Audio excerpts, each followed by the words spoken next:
Shoemaker Bata may be forced to reimburse a number of customers who bought shoes from their various stores which proved to be of poor quality. This is according to the Competition Authority of Kenya, which is still undertaking investigations following complaints on social media. The wearer of the shoe knows where it pinches, but sometimes the pain is more for the buyer, especially if they are on a shoestring budget.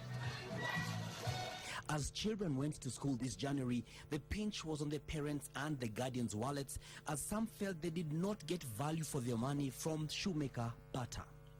On social media, various buyers expressed their frustration on shoes getting torn soon after being worn, some after a day of use.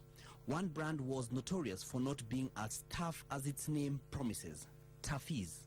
Bata, on its Facebook page, has issued a statement saying that there is a team that has been assigned to look into the issue and to identify the batch or batches with the problem. The matter received the attention of the Competition Authority of Kenya, which picked up the complaints on social media and began investigations.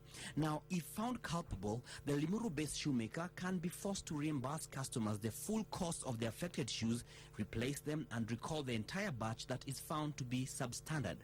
Bata Kenya will, however, expose itself to a maximum fine of 10% of its annual sales if it fails to take the said remedial measures according to the newly enacted competition law.